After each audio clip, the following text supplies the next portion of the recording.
Good evening, ladies and gentlemen. We're allotted hour has arrived, so welcome you all to this meeting of the Town Council. And also a greeting to those who are joining us online and to those who are watching it later. So, apologies for absence. We have received apologies from Councillor Harris. Do we have any others? No.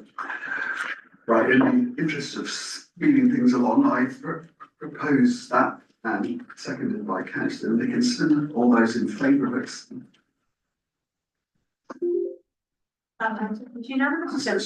We've got the idea of this now.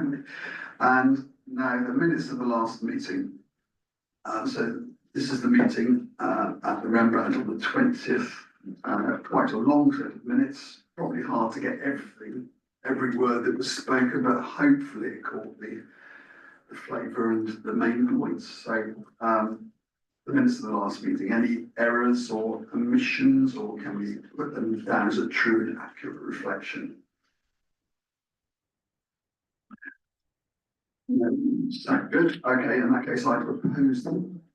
Seconded. All those in favour? That is 23. Against? Abstentions? Thank you. Now we move on to councillor questions and statements. And conflicts of interest, yes. Yeah, no, you're right. I'm getting carried away with myself. Do we have any declarations of interest? We've had none pre-notified. If anyone recalls something during the course of the meeting, put your hand up and we'll decide what to do about the interest. Hopefully none will arise. So we move on to councillors' questions and statements, and Councillor Nicholson, you have a question. Yes, please. My question relates to the news that NHS Dorset have recently given notice that they will not be renewing their £400,000 contract with Worldmar Hospice Care to provide the much needed hospice at home service as from the 1st of April this year. Worldmar, with its specialist end-of-life care service, at a cost of £600,000 to them, means that this whole service costs £1 million. Worldmar employ trained permanent specialist end-of-care team, which always allows patients to remain, if they wish, in their own home during the last few days of their lives, and also keeps them out of the hospital. NHS Dorset has stated that they will not be renewing, they will be outsourcing to local nursing agencies whose staff are not qualified in this area of care.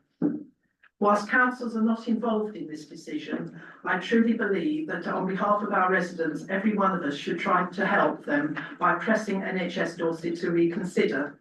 So my question is, members will be aware that the NHS have recently withdrawn funding from Worldmar's Hospice Care at Home service as from April 2025. Would councillors, and the Mayor in particular, consider writing to NHS Dorset to register their dismay at the withdrawal of this funding and urge them to reconsider this decision? Thank you. I'll reply to this one as I mentioned in the question. Yes, I'd very gladly write on behalf, hopefully on behalf of the council, if I see nods, to register extreme concern about this. I've said in my professional life, looking after patients in Weymouth over many decades, I've very much come to rely on the work of hospice, which has been excellent, and it's be a tragic loss were to be withdrawn. So I see the nods, so I will write on our behalf and make those points.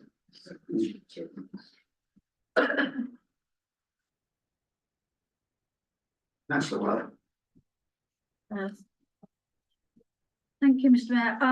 My mic's not working at the moment. Is it worth, and the Deputy Mayor will know the answer to this, I'm sure, and so will you. Is it worth us also writing to Health Watch to ask them to intercede as well?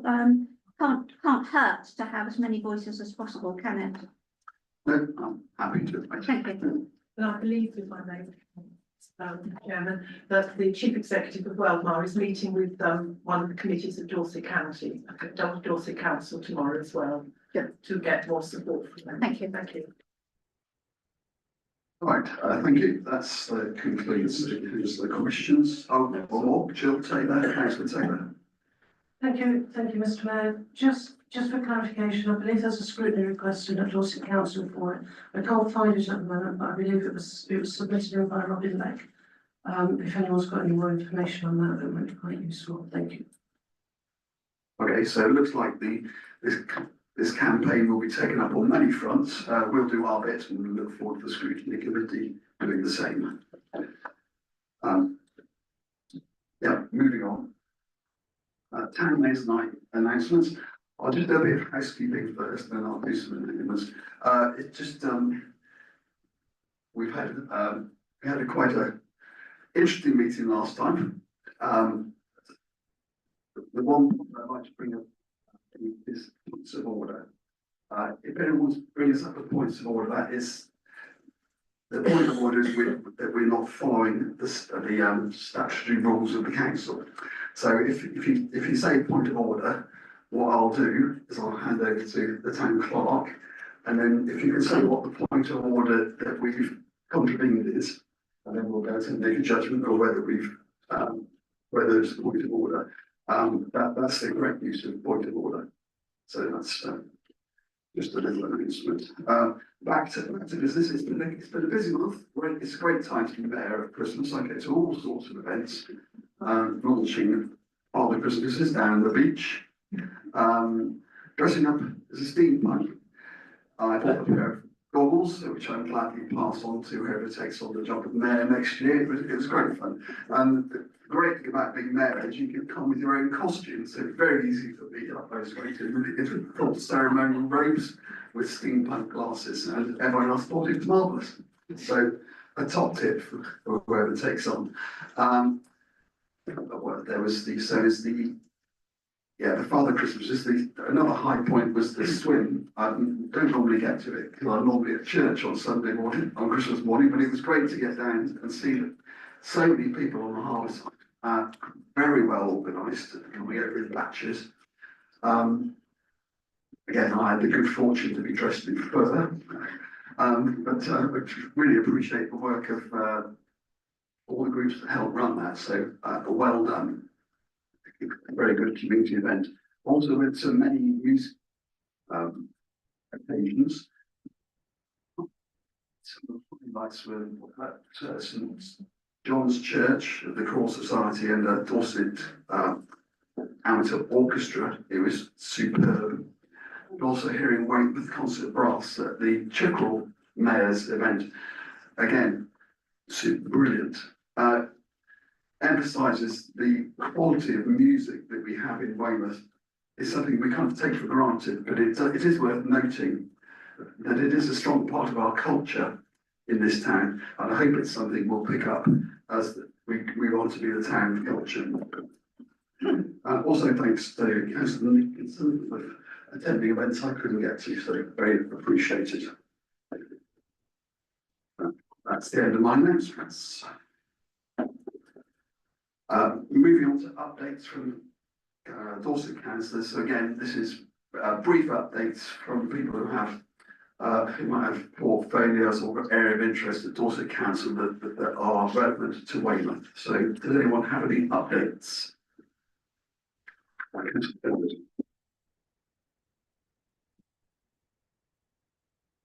Good.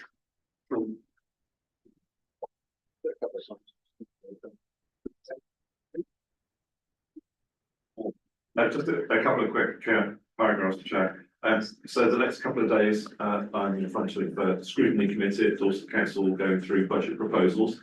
There will be much of that will be pertinent to Weymouth once we get through to making a decision, which will be the following cabinet meeting. But it's useful to know that the proposals are being published, and it may well be that there'll be issues that Weymouth Town Council want to pick up on and make representations to ahead of the cabinet meeting. Corollary to that is on Monday there will be published a transformation plan which is outlining very significant savings What is clear from both those two issues together is that Dorset Council will be a smaller workforce going forward over the next few years. Again, it's not directly connected to Weymouth, but many people in Weymouth, I'm sure, work or would be in the travel to work area for Dorset Council.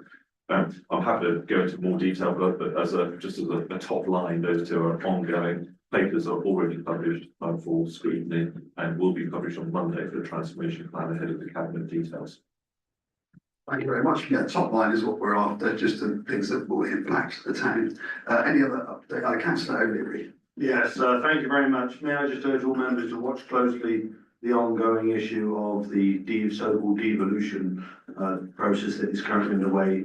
Urge all members to look it up, take an interest in it and form your own opinions because it will affect Weymouth Town Council and Weymouth. So please do follow that one closely. Those are already aware of it, will know my opinions on it. So please do take it seriously because it is a major change. A good point, well made. Councillor Jill Taylor. I think I was just going to go on the same angle as the devolution. I actually think it'll be really good for Dorset and we need to all embrace it and the opportunities that it creates. There isn't an awful lot of detail on it at the moment. The detail will be coming out in the next couple of months and I'm sure any one of us double hatters will be quite happy to update you on it without giving personal opinions. Thank you.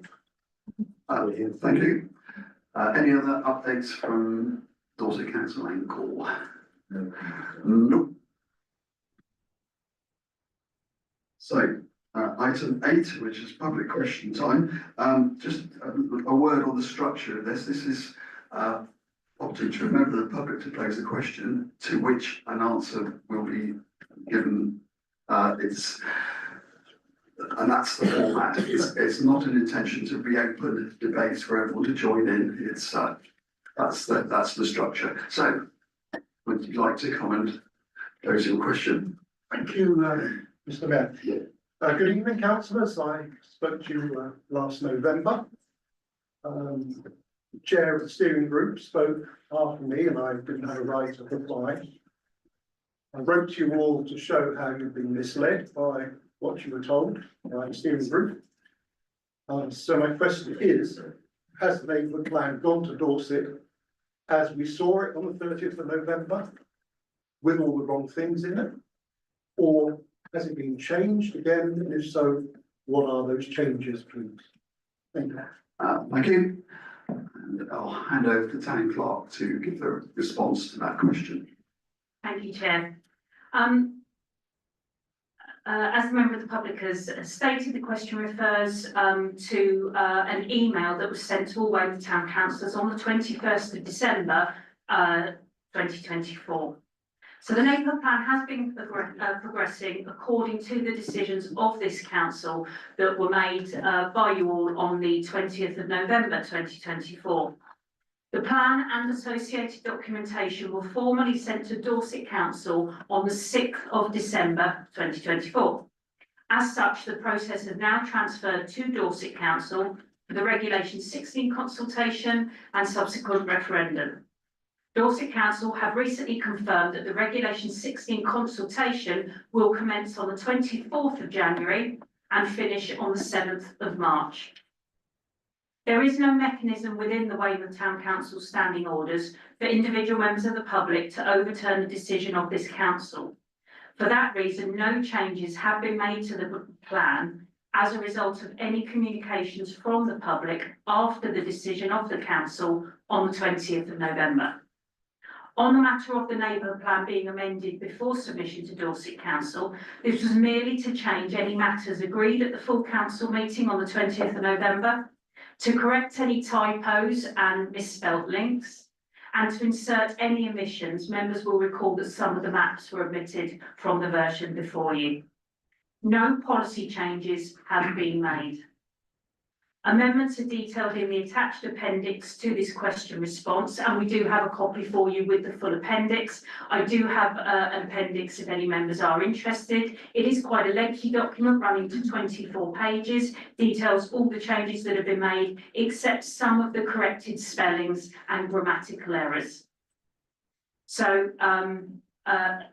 That concludes the response. Thank you, Chair. Thank you. Thank you for your question. Feel free to stay for the rest of the meeting if you've got nothing better to do with your evening. Otherwise, you may depart at any point. Thanks for coming.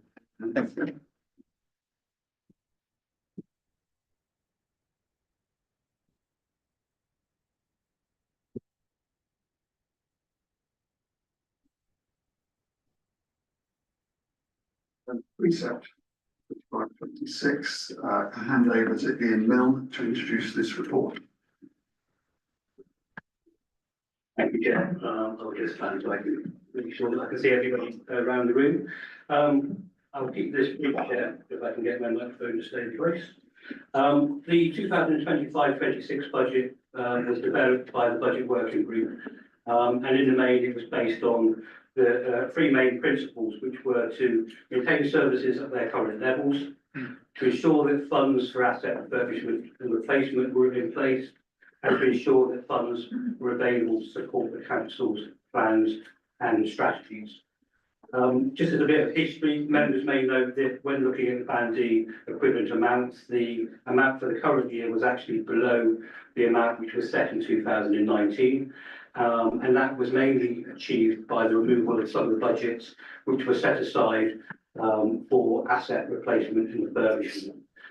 So we were in a bit of a predicament of not having those funds, now knowing that we're moving in over the next few years that we will need to do some investment in those areas. As I said, the assets, members may remember that there's a planned maintenance programme in place, and the amount for that over the next 5 years amounts to investment of £2 million. We also will need to consider vehicle replacement, play parks replacement and other equipment replacements. And in terms of priorities, members will know that we have parks and open spaces strategies, sequence strategies, service plans, corporate plans, and also those PIDs which have gone through the process, which are in the pipeline with funding yet to be allocated. So within the budgets, members, the day-to-day budgets have been kept at their current levels, increased for those known things such as the pay award, the NI, national insurance increase, and inflation where we know the contracts need to be increased. And there's also amount in there for 255,900, which is to start setting aside some amounts for those areas such as the priorities and the asset replacements. Stating the obvious, that amount will not cover everything which are in all of those plans and maintenance programs, but it is a start that we can start setting money aside for the priorities which we wish to commit to from 2025-26. Just as a side issue, it's the intention of the senior leadership team to bring a full list of the areas where funding is needed as a result of the plans and the programs in April and May this year. And to that end, as the budget has written, recommends that 255,900 is set aside unallocated, so that all of those priorities, all of those investment decisions can be considered as a whole, as a collective rather than isolation tonight. If, however, members wish to change that, then any amendments would need to be a change to recommendation 1 within the report, and those amendments would need to be agreed before we agree the budgets, which include those amendments. Thank you. Thank you. So I'll open up for debate. Who would like to go first? Go Civil. Thank you. Are we working live? How about that? It may need pressing later. Hello. There we go. No, as Chair of Finance and Governance, I thought I'd just reiterate that, and as a member of the Budget Working Group, the Budget Working Group is made up of members of all groups on the council. And I don't think there was very much disagreement throughout the process, to be perfectly honest. I think it was rigorous in terms of speaking to the department heads about what their budgets were, where the figures had come from, where they wanted to spend monies, which, to be frank, is largely to maintain the existing service as provided in this financial year. We then took that to Finance and Governance, which also voted it through again across. Actually, that's not fair, John, as none of your party were there on that committee at that time, so I can't say that all groups that were able to vote it through did so. So I won't speak for your group. That's unfair. So yes, this is me with my chair of Finance and Governance hat on, commending it to the House, so to speak. Thank you. Thank you, councillor. Councillor O'Leary. Yes, thank you very much. I'd like to echo the words of the chairman of Finance and Governance, thanking all those who served on the cross-party working group. As leader of the Conservative group, we will be supporting the budget this evening, primarily to protect services, and this budget does that. And due to the fact that external pressures such as the rise in national insurance has put external pressure onto the council's finances that are out of the hands of this council. While we will be supporting the budget, we just want to make sure, reaffirm that this isn't a blank check to support the same thing every year in terms of maximum council precept rise every year. I think some of the projects this council undertakes, such as Tumbledown, ongoing, and some of the things that are currently in PID form, are going to have to be looked at in greater detail over the years if costs such as and inflation continue to grow, about whether they are do remain viable in their current form. So this is not a blank check for support every year, but this year we will be supporting, and I'm in fact happy to second the chairman of Finance and Governance. Thank you. Councillor Weller. Thank you very much, Mr. Mayor. Firstly, I'd like to extend the Labour Group's thanks to the Deputy Town Clerk and Finance Officer for his work on the budget and for his advice to our group. I'd also like to thank the budget holders for the very professional and comprehensive way they presented their proposed budgets to the working group for the coming year. Labour Group are also very pleased to support the recommended precept of 25-26. Each year, the Labour Group opposes any suggestion of reducing the precept or of increasing it by less than inflation. We've never been very successful in that plea. And over the years, the council has had to resort to raiding reserves when unexpected issues have arisen. This is an extremely dangerous practice. We are very well aware of the financial constraints of many of our residents and the difficult decisions they make weekly with their family budgets. But we do not recommend increases lightly. Residents, wherever they live, other than if they live in Westminster, complain about council tax rises. And Weymouth has always been accused of greed because neighbouring councils across the county seem to increase by less or not at all. There's a good reason for this. Weymouth has a very low base rate. We have a higher percentage of A and B band homes to E, F, G and H than anywhere else in Dorset. This makes a significant difference to the apparent and actual tax income. Having said all this, we believe strongly that we have a duty to spend every pound our residents pay in council tax wisely and give every section of our community the best possible value. We have a duty to listen carefully to the requests made to us, the demands made upon us, and the criticisms made of and to us. When we seek election, we make promises to listen and to behave with honesty and integrity. And this is what I and my Labour colleagues strive to do, and I am sure all members do the same. Of the great, and I believe justifiable criticisms, is that the town looks shabby and down at heel. Many residents complain about dirty pavements, unswept and unweeded, grass verges neglected, and bins either unemptied or non-existent. These issues impact upon our pride of place, our reputation, and as one of the best tourist attractions in the country, and of our feeling of well-being. If the precept remains at its current rate, we will be unable to deposit anything in our reserves nor will we be able to add to our current levels of service. This is not what I think our residents want. To increase as recommended will equate to £13.20 per year for the 20% of residents living in a Band A home, £14 per year for the 28% in Band B, and just £18 a year for those living in a Band D home. The remaining bands, E, F, G and H, would pay 22, 26, 30 and 36 per year respectively. For most, that is less than 3 pints or a couple of bottles of wine. Before accusations of the Labour Party's same old raise taxes, we are not suggesting tax increases for the sake of it, but strictly so that we can better fulfil the requests residents make and provide the services that we know residents value.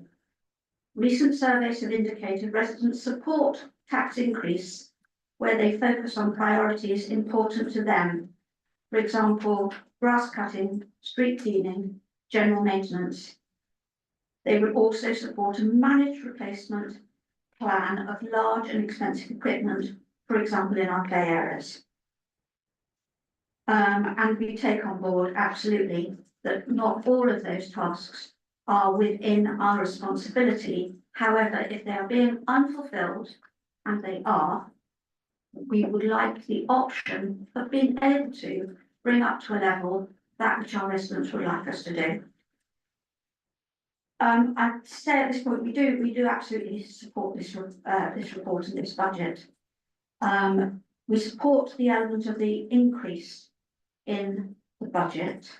I have an extra thing that I want to discuss, and you may feel that you need a vote on that, in which case I have an amendment, but you may feel that it's something that we can address at a later point. And that is that we would like to suggest that where the report recommends that the increase will allow 255,900 to go into the reserve fund, that we would like only 150,000 to be placed in the reserve, thus leaving £105,000 for special projects and other initiatives. Residents do support prudence and saving for a rainy day. They do not support apparent hoarding. We propose the creation of a deprivation emergency initiative. Tackling deprivation was the priority in the 2019 to 24 corporate plan, and yet deprivation and its consequences are still with us. Melbourne Regis and Littlemore are the second and third most disadvantaged areas in Dorset. But this disadvantage can be seen across the town. If I may quote from Pope John Paul II, the society will be judged on the basis of how it treats its weakest members. The Deprivation Emergency Initiative could use a range of sources, including the information in the Community Development Plan being written by Charlotte Emery. It could be used to support Dorset Council and national initiatives to lessen the impact of disadvantage in Weymouth. Use some of that money and similar sums in future years to support school holiday lunch clubs, vouchers for those in receipt of free school meals during the holidays, or further support to warm welcome clubs or initiatives tackling loneliness and isolation. I would suggest that a working group be established to explore how this initiative could be implemented. So to recap, the Labour Group support the recommendation in 2 to approve the precept and further propose that we do not put the full sum allocated into reserves. If you feel that you would like an amendment on that, I'm happy to propose it. I know I have seconds, but that's what I have to say on the amendment. Thank you very much. Right. Ask the officers if that requires, can that be juggled or does it require an amendment? If I may, Chair, what will be required, if that is something which would be supported, is the figure of 255,900 on the screen would be split into 2 separate lines. So the 255,900 will become 150,000. There'll be a separate line with a deprivation fund of 105,000. So if that to go forward, then members will need to vote to amend the. Right, so an amendment is proposed, Councillor Weller, who is going to second that?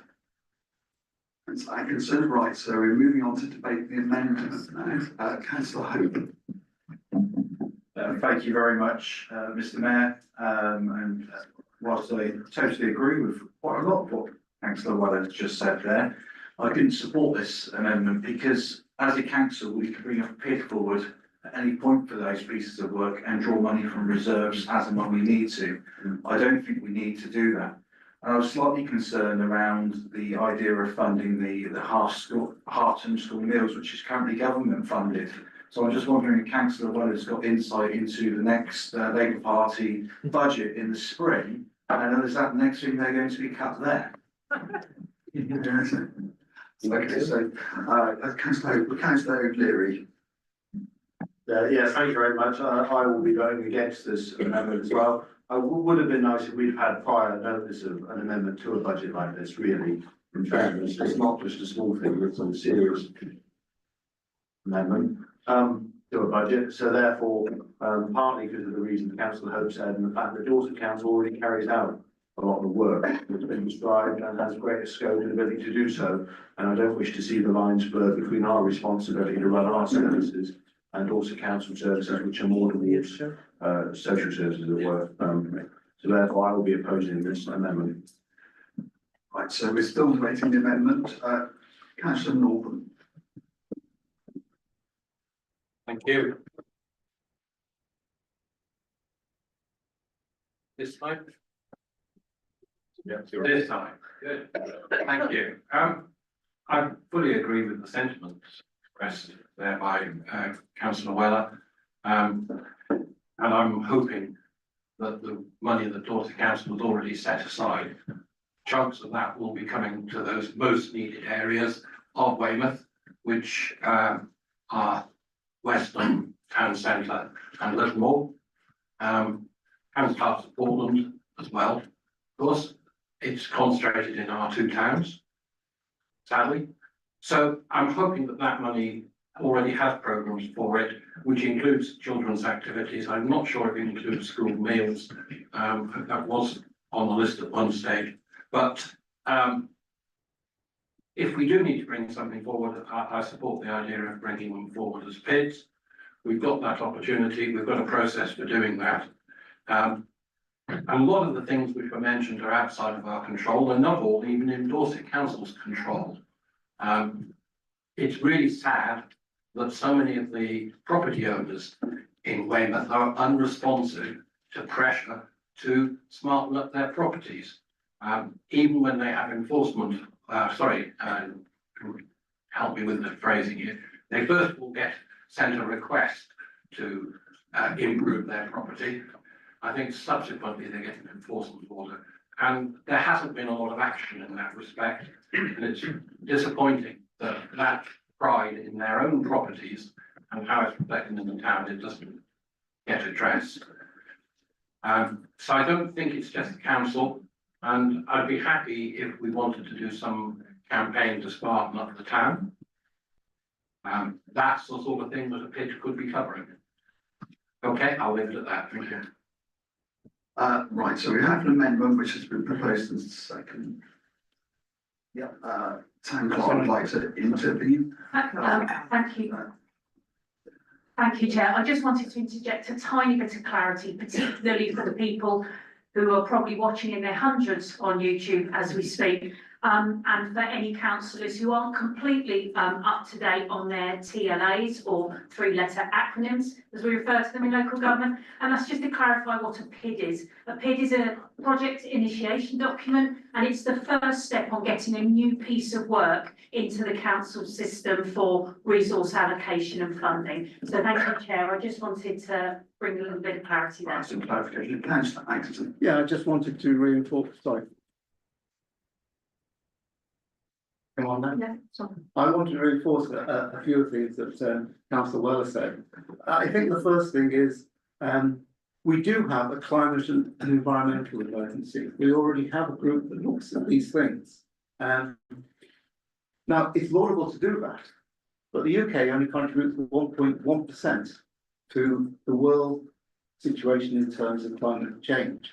So what we can do in that is influence our population to improve behaviour, support government, whichever government it is, in relation to our standing in the international situation to improve the situation. But we can do things locally if we have a deprivation emergency initiative. One of the things that I think Councillor Weller is referring to is breakfast food or some food for kids on non-school days in the holidays, which Portland Town Council already do. So it's already being done elsewhere. That's not, and other things, I think previously, Council O'Leary mentioned the issue of rat scourges not being adequately provided for their care by Dorset Council. And we've also had a problem, another council where child crossing points are not maintained at appropriate safe levels. So these are some of the things that I would really love Dorset Council to step up and do, but they're not going to. And I think we do have a responsibility to our community to be achieve the best we can for them. Thank you. Thank you, Councillor Taylor. Thank you very much, Mr. Mayor. First of all, I totally agree with what you're saying here, Councillor Weller. I totally see where you're coming from. I'm not quite sure though about putting in a separate budget line for it. However, could I just suggest a slight amendment to it? You suggested setting up working groups because I think, a working group to look at this. I think there would be a lot of value to that personally. And have a working group that is looking at things that residents actually want. Anything that are put forward will have to be evidence-based, which is always the problem, because we all get, goodness knows how many emails about litter, etc. But on the grand scale, how many people are really worried about litter? That's what I would want to know before we start putting any additional resources into that. That is just a really bad example, to be quite honest.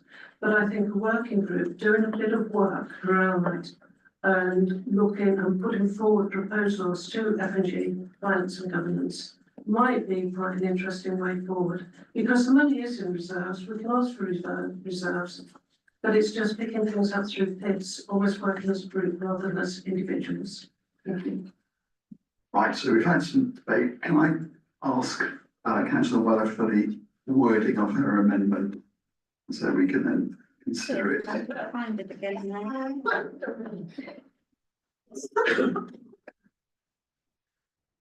To be perfectly honest, Mr. Mayor, there clearly isn't an appetite for the amendment.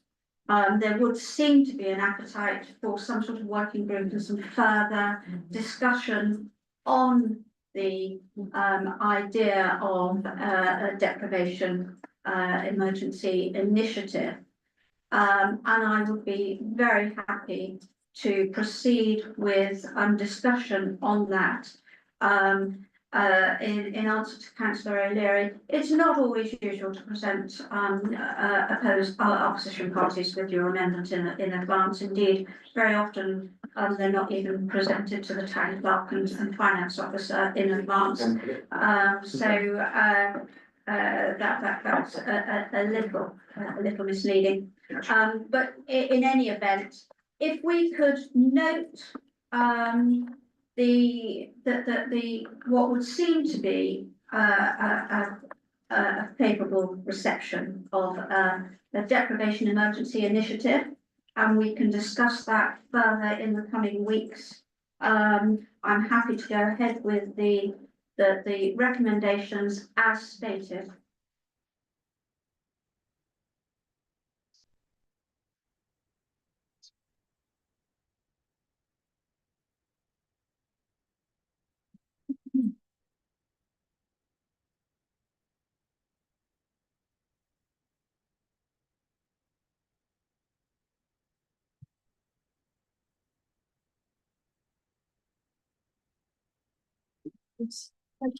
The initiative. We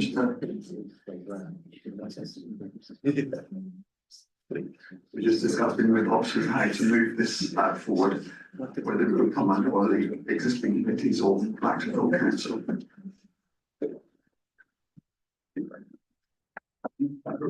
From Town Clerk, is to bring forward proposals to the next full council meeting. We've worked up with proposed terms of reference. If that's acceptable, I see as well, hands going up to councillor Clifford. Yeah. Just a bit of clarity, so councillor Willis talked about not moving all the quarter million or so into reserve, keeping some back for us. Has that now been dropped from us? That was not my understanding, that amendment was withdrawn. Yes. Yes.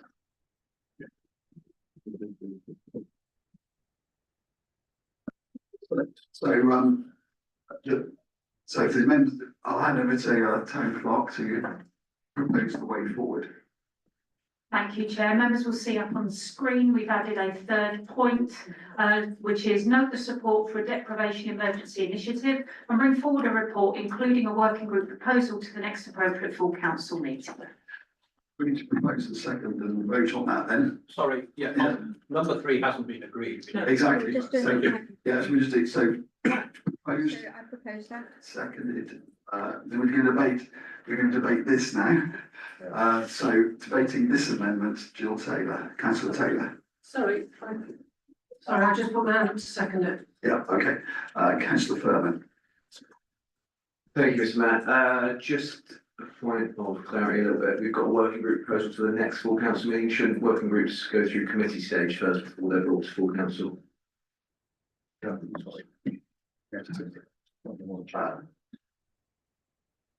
can speak in with councillor Hope. Yeah, point of order, 1.13, and the mover amendment has no right to, I don't think the move, once an amendment's failed, I don't think they can bring another amendment forward. So I think the amendment It didn't fail, so it didn't place it. is, can we see clarity from the Draw this point of order, thank you. Thanks. Councillor Norman. So we're debating this now. Councillor Norman. No. I got my question, Mr. Mayor. I had a question that I asked. Okay, Karen. So thank you, Chair. So working groups can be set up by individual committees, but can also be set up by full council. Because this doesn't neatly fit in within either solely finance or governance or solely services, much like CEE in some respects, although CEE does go through services day to day, I would suggest that the best place for this working group to sit would be under full council. Thank you, Chair. So we have a community officer who is working to improve our communities, and proposals will be coming forward for that. I'm a little bit surprised that we add this in without really knowing what we're talking about. There is no formal proposal for that. All the rest of it's got lots of paperwork. I think this should be brought forward at a future meeting, and there's no reason why this shouldn't come forward at a future meeting with a fully worked proposal. Would therefore feel, although I support the principles of, we really do need to address those who are most in need in our community. I don't think this is the way to do it in this fashion. So reluctantly, in that respect, I'm going to be voting against part 3. Thank you. I think this wording means that it would come to the next meeting, but let's keep the debate going. Councillor Sybil. Thank you, Mr. Chair. My thoughts are that this comes across as a quite a pragmatic response based on proposing an idea. We've kicked it around the room a bit, and this is a way forward. It's not committing us to do anything right now. It's not committing us to change what we're planning to do with the budget that the previous working group and F&G committee have approved. We're just saying this is some direction for a future meeting, and we work on it. So I'm minded to agree with it, frankly. Thank you. Right, so Councillor O'Leary. I was going to say, can we move to the vote, please? Yeah. We're nearly ready to vote, councillor Clifford. I don't see what this has got to do with the budget and preset item that we're discussing. There's no funding, there's nothing attached to it, it's not in the right place, I'm sorry. Okay, so we'll all vote according to those arguments. So should we move to a vote? Yeah. So we've had it.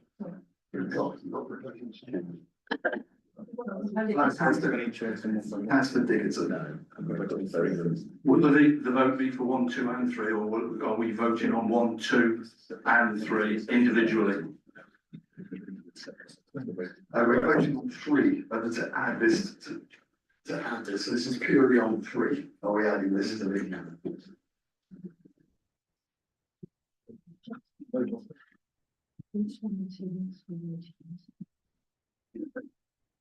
Town clerk reminds me we'll be voting on points 1 and 2 separately anyway later. So this is purely on point 3. So can we now move to a vote?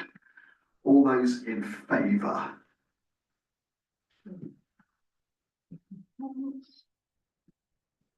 Right, 1, 2, 3, 4, 5, 6, 7, 8, 9. Against? 1, 2, 3, 4, 5, 6, 7, 8, 9, 10, 11, 12, 13. 1, 2. Is lost. So we go back to the original substantive motion, which has had some debate and encouragement already and been proposed and seconded. Any more debate on the substantive motion? Councillor Hope. Thank you very much, Mr. Mayor. I think a lot of people will be surprised, bearing in mind, I know this budget's got cross-party support, that I will actually be voting against the budget. I spoke out at F&G around this budget. Don't think it is aligned to the direction of this council, what this council wishes to do. And I recognise that I'm a lone voice in that, and that's my personal opinion. But the other thing I cannot vote for this budget on, I think this budget stands us still in time. And I recognise the arguments that we are facing increasing costs to deliver the services to the same levels we are. And I don't think that I can vote for that. And we say, and people said this evening, that's the price of 20p, 50p a week, a loaf of bread a week. Some of our families, some of our residents are struggling to buy that loaf of bread, that pint of milk. And I don't think that we can vote for this budget this evening with those financial pressures on our residents, with the mindset that it is only a small amount. That small amount means a lot to our residents. And we have to recognise the fact that we are in this situation because of changes to the national insurance contributions. That's one of the biggest pressures this budget is seeing. And that is a reflection of national politics. There is also inflationary pressures, again, as a result of national politics. Business tax and rates as a result of national politics. And now this is hitting us, and we do affect that as the commercialisation areas of our council operation. And that is now affecting our budget and what we do for our residents. I think this council needs to start thinking in the next 12 months around transformation. We've been saying for a long time, those of us that have been here since the beginning, that we need to look at our parks and gardens. We need to accelerate that work because it's one of the biggest costs on our budget, whilst we ensure that we maintain the level of service we deliver, but look at different ways of operating it. I'm also disappointed over the last couple of months that this council has rejected multiple ways of income generation. And I use one example. We've reduced the amount of days the fun fair will be operating in this town. That was income generation to this council that could have supported this budget. So I cannot vote for this budget this evening. And I'm disappointed by comments by colleagues that see this as a small amount that's easily to find when we compare it to a pint, a bottle of wine, a loaf of bread, or a pint of milk, because these are some of the challenges that our residents are facing. Thank you. I've got Councillor Weller next. Somewhat facetiously, I'd like to know where Councillor Hope is buying his loaves of bread, where he can buy them for £18 over a course of a year. One, I Councillor O'Leary. I was going to say for moving the vote. Yes.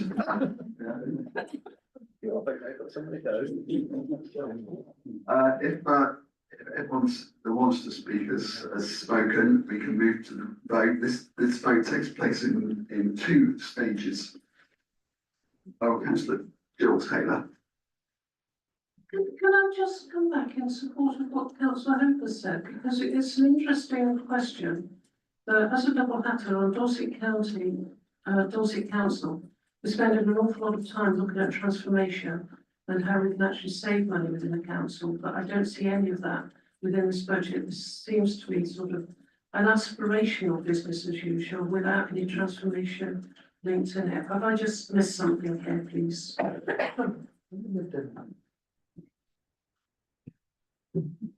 You reply to that one, Councillor Weller. Thank you very much.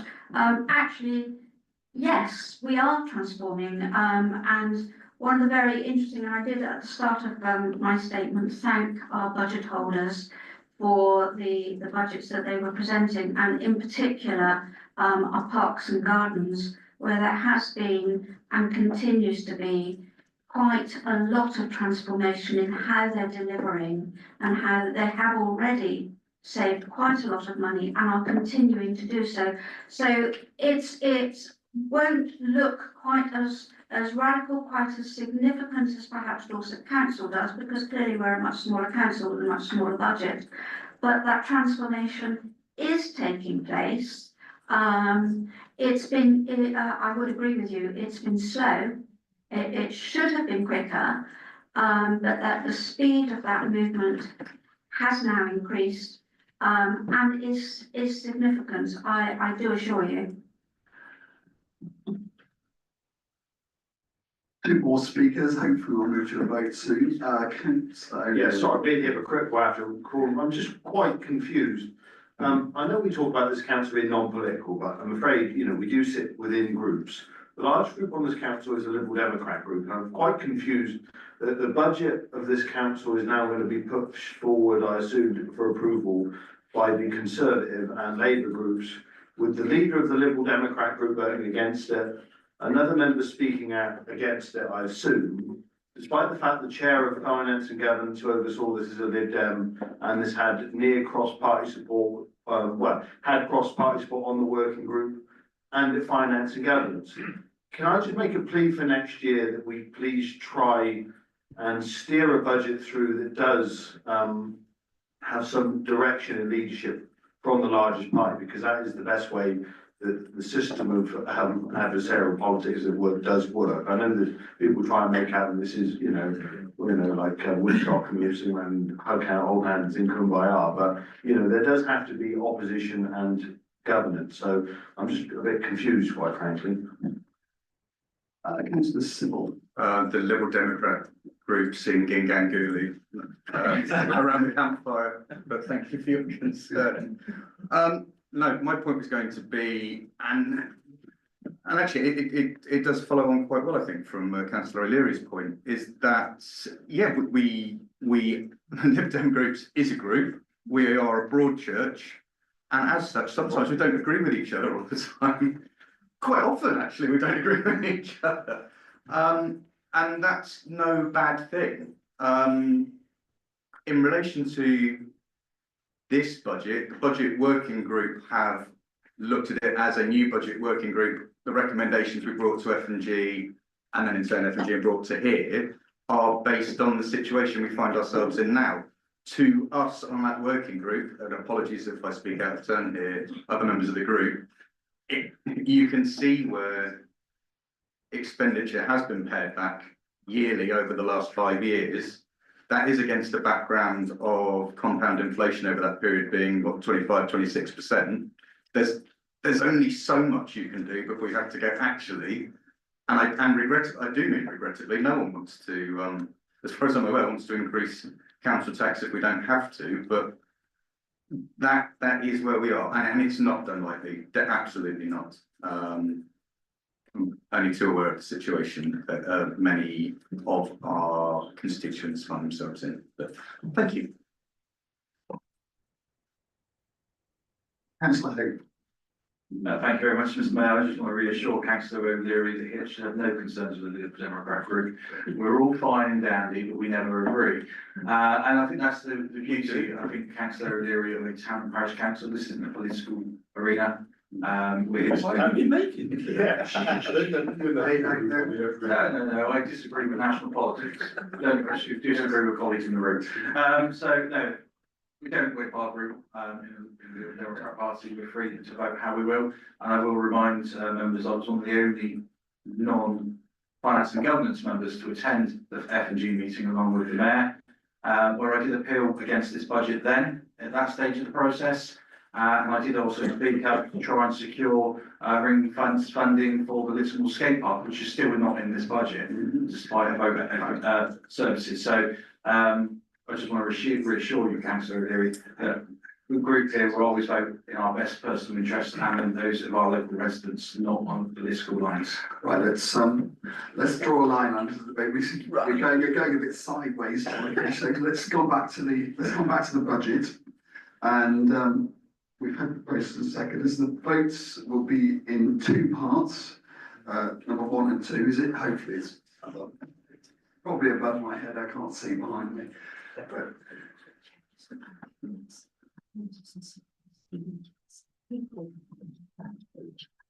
okay, I'm advised that we need a separate proposer and seconder for each stage. So we have proposer, Civil, seconded Councillor Northam. This is for number 1 for Councillor Bruce, proposed revenue budgets 25-26 as set out in the report and its appendices.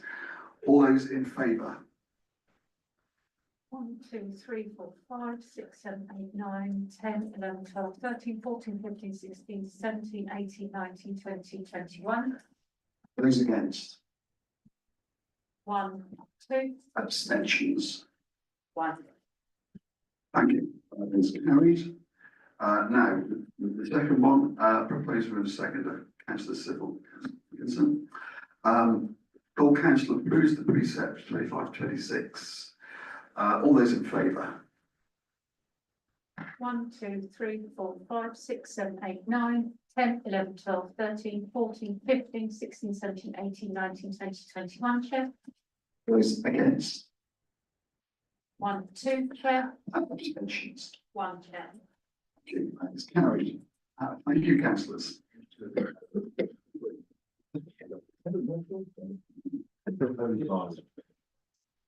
Right, we draw breath and proceed. Champion roles. A little entry preamble to say this item does not cover the Armed Forces champion role or the Rights of Way liaison role. And just a personal note to say how much I value the Armed Forces Covenant champion, who's done great work this year and attending lots of events, some that I couldn't get to. So thank you to Councillor Jo Dickinson. Hard work. So we move on. Ian Mill, would you introduce this report, and then we'll hand over to Councillor Civil. Thank you, Chair. This should be relatively straightforward. I'm hoping, Chair, very famous last words. The Finance and Governance Committee considered the roles for the Community Champion, Sports and Activities Champion and Youth Champion, and they made a recommendation to full Council Chair that these posts be removed due to the changing nature of how we operate. And that's what the recommendation is, to have those removed. That's not to say, Chair, there was some discussion about going forward, alternative roles or things can be put forward at any stage, but for now, the recommendation is just to have those 3 posts removed. Councillor Civil. I don't know if I have anything to add to that per se. That is what was discussed at the meeting, and that was the decision. I don't believe it was unanimous, if I recall correctly, but that is where we ended. Yeah, would you? Yeah, I'm happy to propose as chair of the committee. Okay. Do we have a second? Councillor Berman. Sorry, are we speaking on the?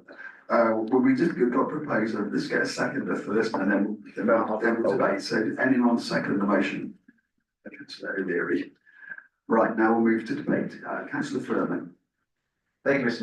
Mayor. So my what's the right phrase, you know what I mean. My feelings on the champion roles have been known, the past several years in respect of, as councillors, we are elected to be our own residents, our own ward community champions, sports and active champions, youth champion roles. I don't feel that it's for us as councillors to have those titles and to work exclusively in those areas, though I'm sure nobody does work exclusively in those areas. So I just see this as an arbitrary kind of title that we've put in, because when we first started the council, I really do appreciate that there were things between the crack, or rather in the cracks between the big work that we were doing in terms of developing the council. We're now at a place where we have a pretty comprehensive coverage of services and a hold on things. And so I'm in support of us, not so, what is it, abandoning the roles, but certainly putting them aside for a while so we can, you know, move on to the good work. Thank you. Councillor O'Leary, Councillor Hope, Councillor O'Leary. Chairman, this is, as I've seconded, may I reserve my right to speak at the end? You may. Councillor Hope. Thank you very much, Mr. Mayor. I'd like to propose an amendment, and the amendment will be to also remove the Armed Forces champion. If this council is removing champion positions, we remove them all. Because at the moment, from previous comments that have been made, I know Councillor Furman, you don't agree with the positions, you never have, and you've kept that no secret, but recent comments from Councillor O'Leary is that he doesn't feel that the people currently appointed are doing their jobs satisfactory. They wasn't supplying reports or anything, and some of them he felt had little value. We do not need an Armed Forces champion to follow the Armed Forces covenant that this council signed. There's nowhere in the covenant that says we will do that. What the covenant says is things we will do as a council and as an employer to support the armed forces, making sure that they won't be discriminated against when they apply for jobs and give them extra leave, that they're a reservist or a cadet leader. For example, there are pledges that are taking in organisations, Armed Forces Covenant. The Armed Forces Covenant doesn't need a champion. Our link with the Armed Forces is the Mayor. The Mayor attends the civic events. He attends their events like he attends many other voluntary organisation events. And when he can't attend, he will send the deputy, or neither of them are involved, they will offer it to a suitable member. The council's doing away with champion roles, do away with them all. Don't pick and choose. That's my view. So I will be proposing to remove the Armed Forces champion role. And it's nothing personal against Councillor Dickinson, because I do agree she's done a wonderful job, as did previously the Honourable Alderman Christine James. Do we have a seconder for that motion? Councillor Weller. Right, we're moving to debate the amendment. Anyone would like to debate the amendment? Councillor O'Leary. Yes, thank you very much. I think any move to scrap the Armed Forces champion would send a dreadful message to the veterans organisations within this town.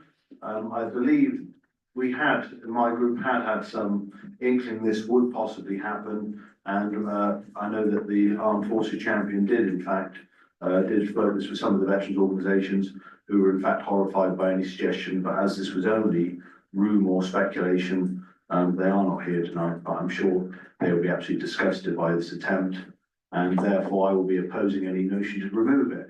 Councillor Dickinson has done a fine job. It's a job with a very clear defined remit in line with the Armed Forces Covenant. The sports champion doesn't have anything similar to that. The community champion has nothing similar to that. No other role does. The rights of this we would still retain the champion role in the rights of way champion, so we wouldn't do away with the champions. You cannot remove the right of way champion because it is a statutory position. So therefore, we would still have a champion. Am I correct in saying the rights of way champion is a statutory position we have to have? No, and that liaison. Liaison, well, it comes under the champion update role. I'm pretty sure it's named a champion. Am I correct in saying it's named a champion? I'll hand over to the town clerk to clarify this one. Thank you, Chair. Dorset Council ask all parish and town councils if they would like to nominate a liaison person to deal with rights of way. This council decided that that liaison person for this year would be Councillor Tim Young, and the terminology that the council decided to use was to make it a champion. But it does not have to be termed a champion, and neither is it a statutory role. It's an invitation from Dorset Council to have a named person to ensure that our rights of way locally are protected, maintained, and have a focus on. Thank you, Chair. So the position is a champion position. Would the, Hang on. is it a point of order?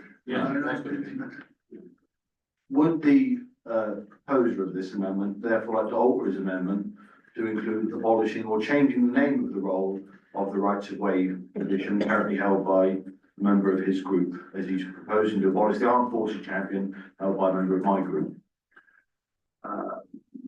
Councillor Hope. Thank you very much. I'd like to point Councillor O'Leary to the agenda where it clearly says that under item B, it's the rights of way official liaison role with Dorset Council. The rest of the positions very clearly have champion written next to them, sports and activity, which I presume to be a typo.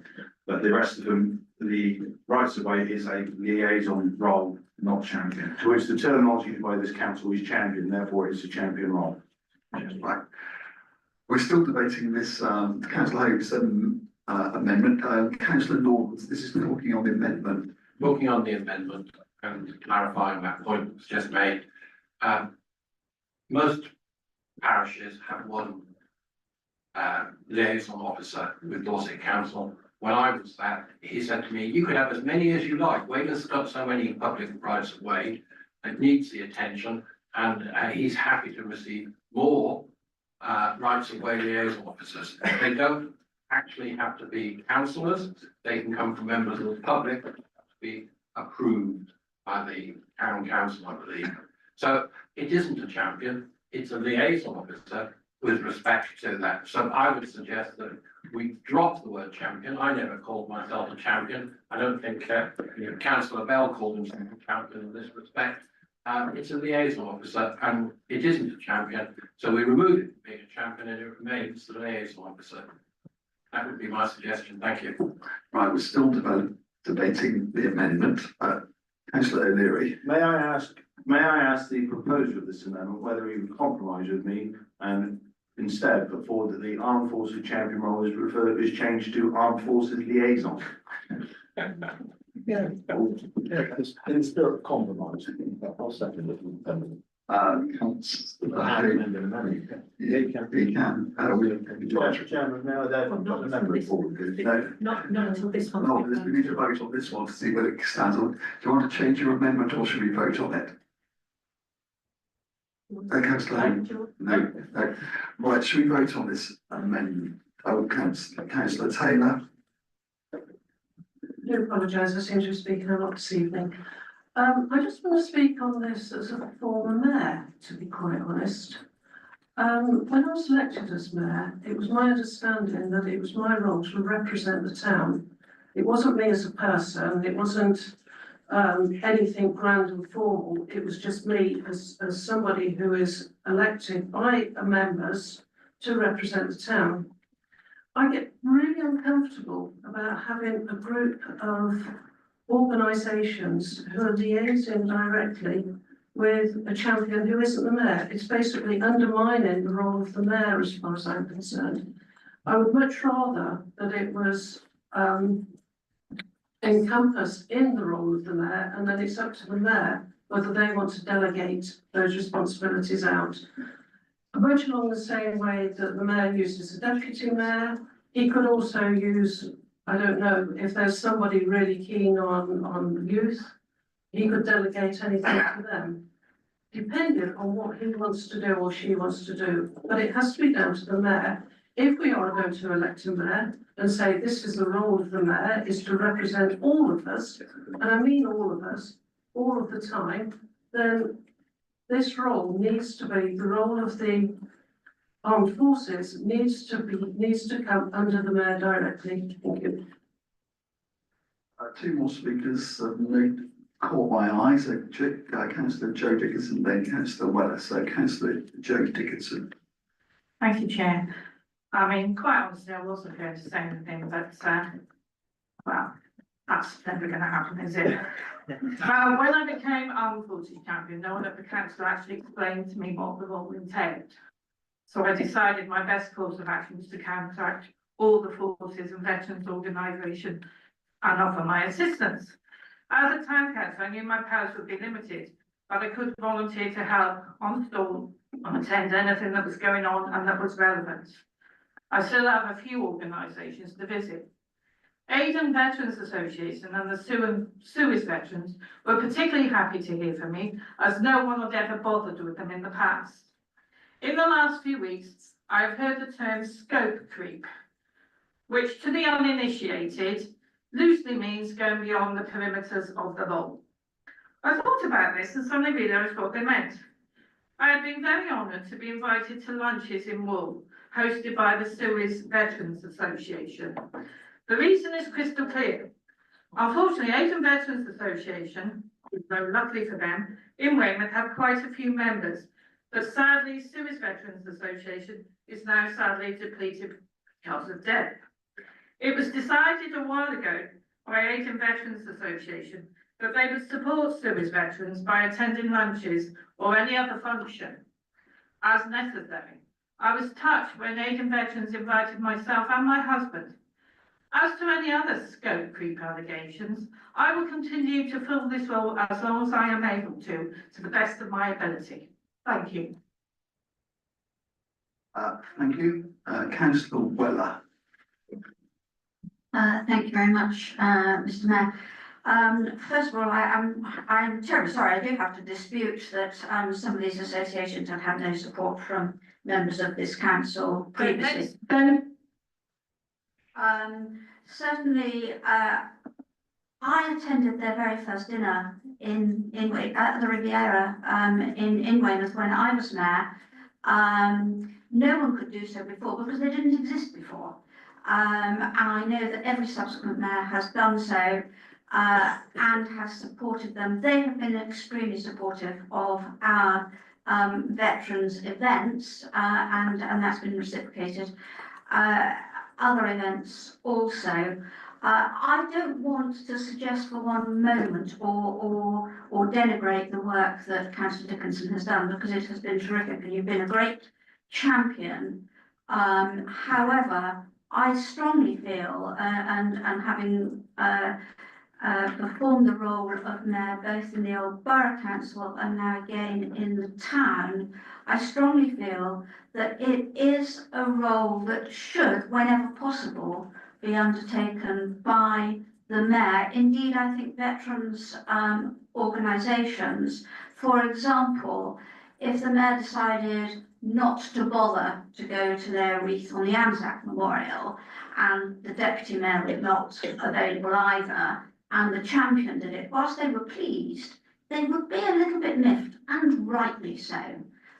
It's a role for the mayor, and I hope at some opportunity, Councillor Dickinson, you'll be in a position to perform that role because I think you'll make a very good role. Clearly, you're conscientious and diligent in that civic role, but it is, in my view, and why I have seconded the proposal, it is, in my view, a civic role. It's not that is its remit, and that is, in my view, how it should be viewed. It's too important to simply be.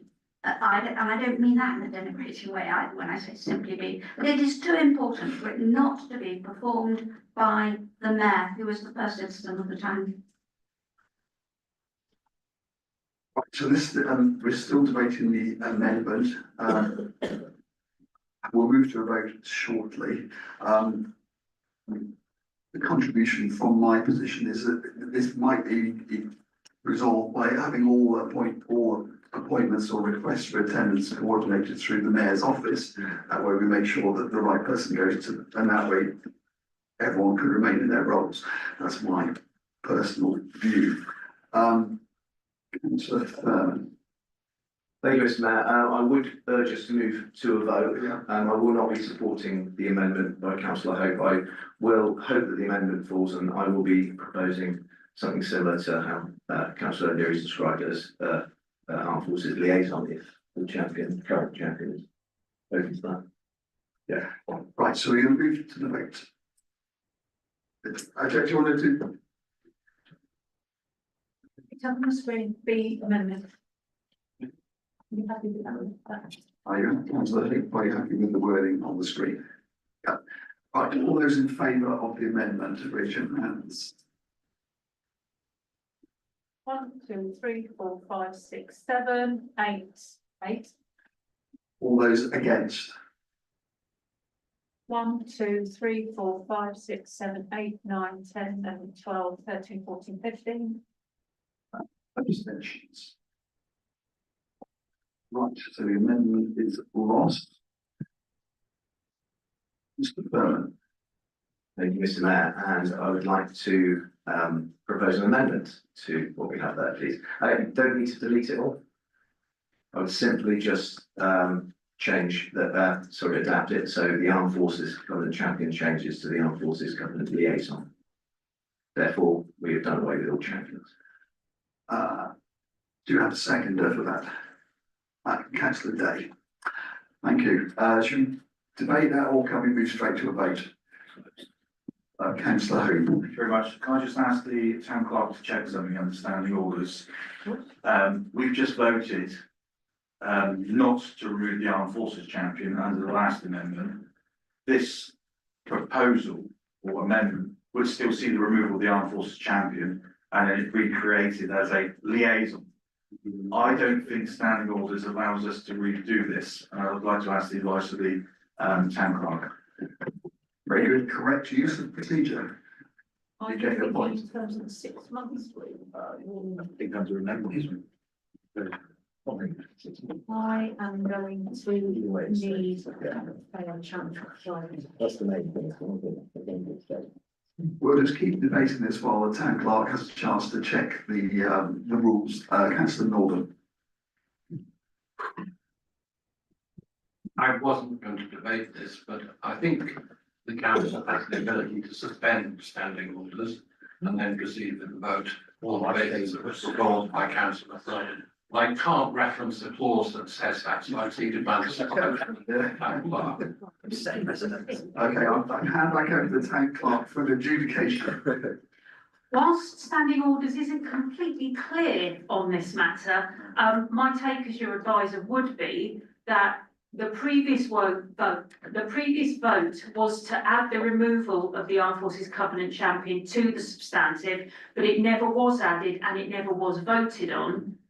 Therefore, it can be added in this way as a subsequent amendment. I agree. However, on the operational side, I'm not entirely clear what this is aimed to achieve and how it will be different from what you have now, rather than me changing the terminology. So if I am missing something, Chair, I do apologise. Right, so we're still debating this amendment. Councillor Sybil and Councillor O'Leary.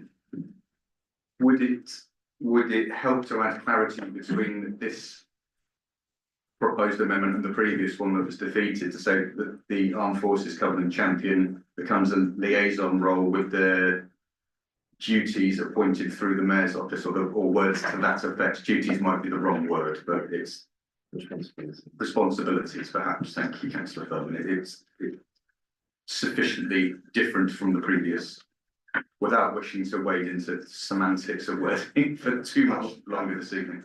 So that will depend whether the original proposer wants to include that in his. You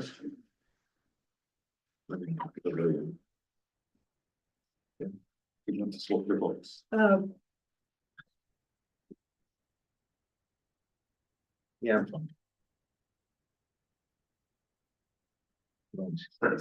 Okay, so the amendment is being amended. I don't know what that actually means to be absolutely true. Does that mean, you know, It just means when a request comes. Can I say something which I wanted to say a minute ago? It takes a lot more than going to the dinners to become an Armed Forces Champion. There is a lot more in it, especially when they're veterans organisation. Just being invited to dinners does not make you an Armed Forces Champion. I don't know what that means. Does that mean every time they want me to go and talk to somebody about my role or anything, I've got to go through you every 5 minutes? we go through. Oh, I don't mind that. What? Shots fired. But I don't think that personal. Shots fired. We have a list of speakers, it's always amazing, it's the, ask things on the agenda that you think will be quick and this, you never know what's going to happen. Anyway, we will move down the list. Councillor Civil. You've spoken. Yes, Councillor O'Leary. Yes, thank you, Chairman. I think this is a very good compromise. I think I came up with a similar idea before, and I'm glad Councillor Thurman's taken it on and also then been added on by Councillor Civil. I mean, this is us taking away that silly word champion, which I think is a pretty bizarre word anyway to use in a formal setting. Liaison is a much better word. It was spoken about earlier, finding out what our residents want. I'd be very interested to have seen, if we'd abolished the armed forces role ad hoc this evening, what the armed forces organisations would have thought about it without us even speaking to them. Sorry?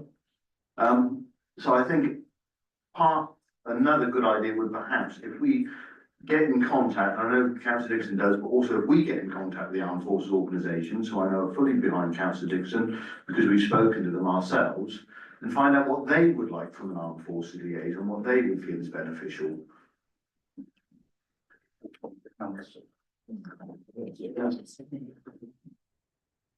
The town clerks advised me that that's something they can, they'll proceed with. We have two more speakers, I think, Councillor Weller and then Councillor Surrey. I withdraw my request to speak, Mr. Mayor. Commendable. I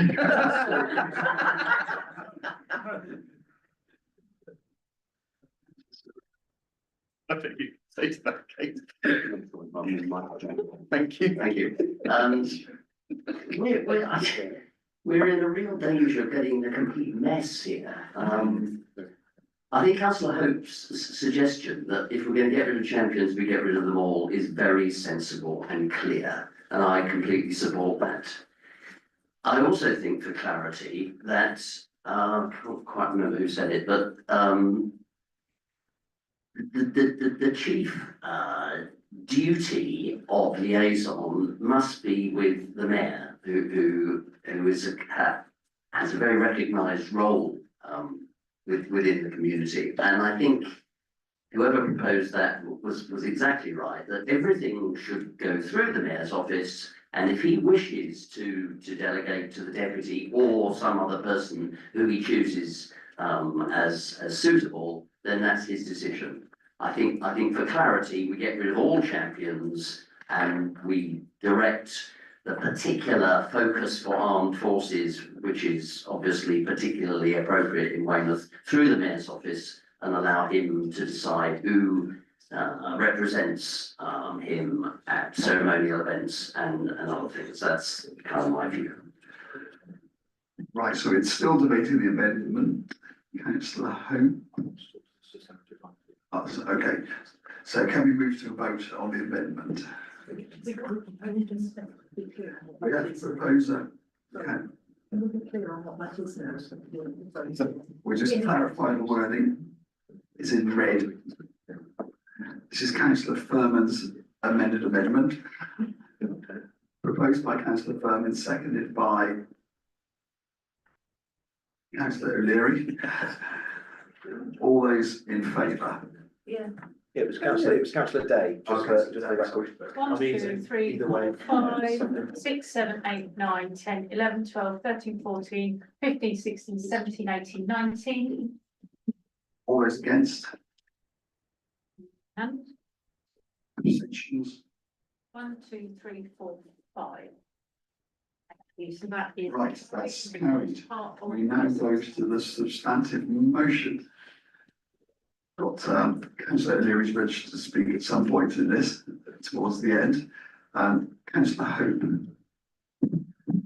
Thank you very much, Mr. Mayor. Standing orders won't allow me to make another amendment, so I won't. But I just want to say, whilst I recognise the armed forces and the comments made by Councillor O'Leary about the devastation of the Veterans Association, the Armed Forces Association, if we were to remove that post this evening, which we're not now, I'm just wondering if anyone has actually spoken to the sports groups within our town and the community groups within our town and the roles that we are looking to remove, the young youth of our town. Because obviously I think they'd be quite equally upset, if not even more so now, that they've had this removed and their liaison and their communication with the council. And I supported removing them all, but now I think I stick by the original comment I make. Councillor O'Leary, you're using this as an excuse to fire councillors that you don't think are doing a good enough job. Yes. Right, any other debate on the substantive motion? Or can we move to a vote? We move to a vote. Oh, Propose, sorry. Or we got, sorry, I beg your pardon, now he's already got that. Oh, we haven't got a proposal in second for the amending. Substantive. Yes, because it's changed, it's now a new substantive motion, can we have the proposal second for the new substantive? Which one is it? It's the whole thing, it's the whole thing now. We have a proposal from councillor Furman, seconded councillor Day. All those in favour? Oh, 1, 2, 3, 4, 5, 6, 7, 8, 9, 10, 11, 12, 13, 14, 15, 16, 17, 18. Finding the wing. All those against? 1, 2, 3, 4.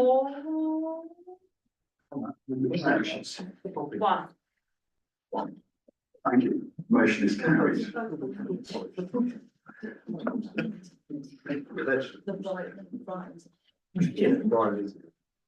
Right, let's see how we get on with the town's culture.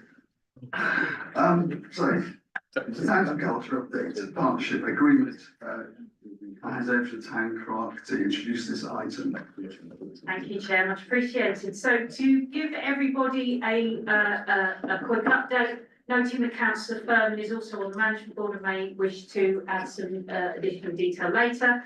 But to bring you up to speed on where we are with this significant and incredibly exciting piece of work for both Weymouth and Portland, which has really been picking up the pace now we are in 2025.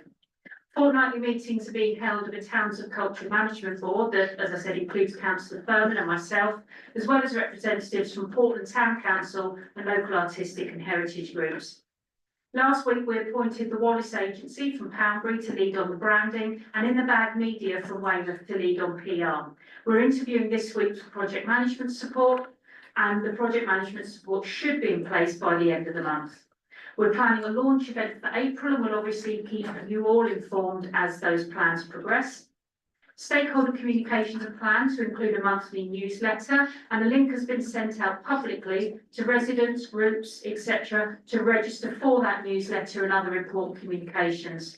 To date, we are just short of 100 sign-ups, and I urge you all, members in the room, anyone watching on YouTube at home, any members of the public present, to please promote that and try and get as many organisations and groups signed up to that as possible. Communication and sharing information is going to be key to our success. A workshop on the legacy side of the work is being planned, and this links in with this council's work on a culture plan, as discussed several times at the Environment and Services Committee meetings. A Launchpad grant scheme is being launched hopefully in the next few weeks to enable events and sessions to be held by local people and groups for our local residents and visitors. The fund currently totals £10,000 and up to £1,500 will be available to each application, and we will be issuing a press release regarding that, hopefully, as I said, in the next couple of weeks once we finalise all the paperwork. B-Side, Activate and the Portland Sculpture and Quarry Trust, on behalf of the wider management group, have submitted a grant application to Arts Council England for £58,000. And we should hear about that in early March, so please keep all your fingers crossed for us on that front.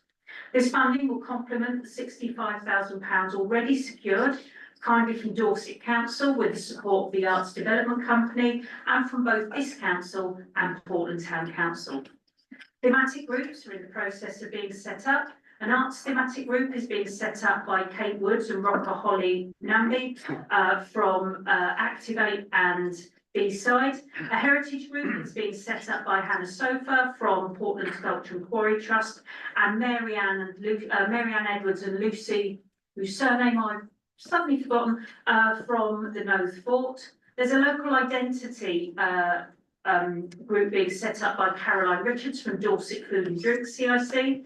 And there's also a business thematic group, and as you would expect, that's being led by Dawn Rondo Irvin from We Are Weymouth, Weymouth Bid. The legacy work is being progressed as part of this council's work and commitment to its cultural strategy by Simon Rains from Weymouth Drama Group, and a wider community reference group of, we hope, over 30 individuals and groups from the Weymouth area is currently being set up by Kim Wilcox from Island Community Action and Jodie House from Houseworks. If anyone knows anyone who would like to be part of those thematic groups, or if any of you would like to be part of those thematic groups, please drop us an email in the office and we can put you in touch with the right people, and that also goes for any members of the public. So that concludes my update. Thank you, and I'm willing to talk about the agreement if you want separately afterwards. Right, any member would like to pitch in? I'll say councillor Lawland. Thank you. I'm happy to propose the motion, but I'd like to just ask if Appendix C could be put up on the screen, because I'd like to make a suggestion. It's a style, not a content suggestion. I think it's important. Do I mean Appendix C? Yes, you do. Yeah. So this is basically the partnership agreement. It's fine. I've read it through. If you go right to the bottom page, you'll find it goes over to 3 sides. And the last slide just says Portland Town Council. My suggestion is move Portland Town Council up to alongside Weymouth Town Council, representing a partnership. And then you have a 2-sided agreement. So I'd like to commend it on that basis for everything it says. Thank you. Hopefully we will not debate that. And Chair, if I may, hopefully members will allow me the dignity of not trying to edit a table in a Word document in front of you all, which, as we all know, is one of the most difficult things to try and achieve with regards to any Microsoft program. No, I think she'd insist on it. Then take I mean, you only got 10 o'clock. 5 minutes in. So this one is, we will vote on it. The vote said that we can sign the partnership agreement. We need a proposal from the seconder. Proposed councillor Northern. Is that seconded? Seconded. Councillor Furman, would you like to speak? Yeah, may I, Mr. Mayor, just in respect of my role as a representative of the board. I just wanted to let members know that I wasn't able to make the last meeting, but I was there this week. I want to thank Councillor Weller for stepping in and just lending some expertise there on what my role should be, and rather our role should be in that. So thank you. But also, I think it's really, the direction of where we're going is really ramped up now. I had some lack of confidence in that in the early stages, but I know well enough as an art student myself that we're all just sitting around waiting for someone to give us some money, then get cracking. But no, it was, but it is, we're getting to a point now where we're going to appoint a project manager. There's going to be some heavy investment in it. I've been speaking to artists and groups from across the town in terms of how they feel the process is going. I've received some feedback on that I'm sort of keeping my powder dry on, so to ensure that we don't have any gaps or opportunities where we're missing out for them. But I just wanted to say that, you know, we're on top of it, we're going forward, and I think the town part really deserves some credit, along with Matt Ryan from Portland Town Council, who have really kept on in terms of the strategy and the direction of meetings. Thank you very much. Right, I've got 2 more councillors waiting to speak, then we'll go to vote on this one. So we've got Councillor Hope and then Councillor Weller. Yeah, thank you very much. My question's to actually Councillor Furman. Can you just confirm your role on this board? Are you liaison or champion? Feel like I'm that? Whatever you want me to do, baby. We'll let that one go, yes. Thank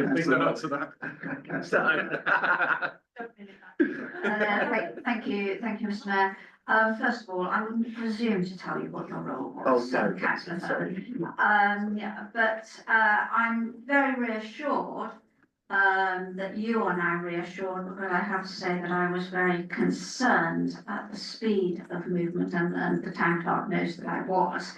I would like to thank both her and town clerk of Portland, because they did keep their noses to the grindstone, although I wasn't convinced that the other members were entirely. I have to say, I'm fully in support of signing the agreement, and all strength to your arm in every respect, and I hope that it's hugely successful. But I remain concerned about the number of things that we're now starting to do, because we're now halfway through January, and this year of culture is 2025, not 2026. So not only should we be starting to get going, we should have got going. We need to do it with some speed now, please, town clerk. Part of that speed will be signing this agreement. So shall we move to the vote? Oh, okay. Councillor Pete Dickinson. Thank you very much, Mr. Mayor. It says in the specific responsibility of the lead partner, Weymouth Town Council, is to nominate a town councillor supported by the town clerk to be on the TOC project board. Do we have to nominate? No. Would we have to re-nominate? It's still going to be Councillor Furman. We don't, because we're signing the agreement with Portland, it doesn't change it. So that's going to be okay, yeah? Thank you very much, town clerk. Right, so if proposed and seconded, all those in favour of the recommendation?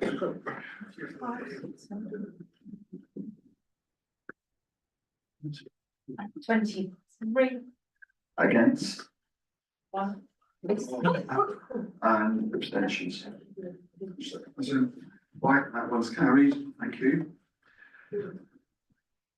This next is the site sealing of the leases. One tripped up at the last full council meetings because of the map. We've now clarified the map. I'll hand over to the town clerk to explain. Yes, thank you, Chair. My apologies that we didn't have the information at the last meeting. My thanks for Councillor Todd for pointing it out. For clarity, members will recall at the last meeting, Councillor Todd highlighted that the map enclosed on the lease plan only covered half the site. We've been away, we've checked the other half of the site. We already have an existing lease for. From memory, it's 999 years. So that is not a lease any of us will have to worry about. So this lease is just for that part of the land which brings the site all together. Councillor Furman. Thank you, Mr. I'd just like to check with the white councillors they're happy with this. You've got my vote.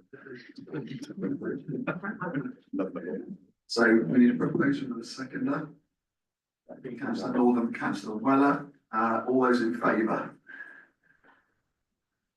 That is unanimous, Chair. Wonderful.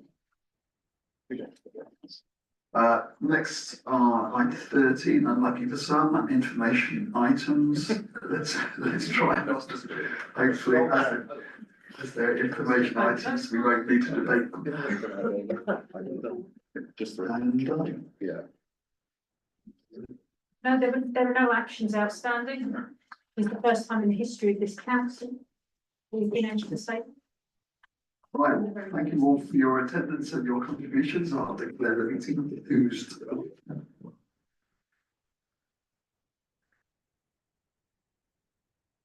Sorry, Kate. I didn't say it the right way. I apologize. Sorry.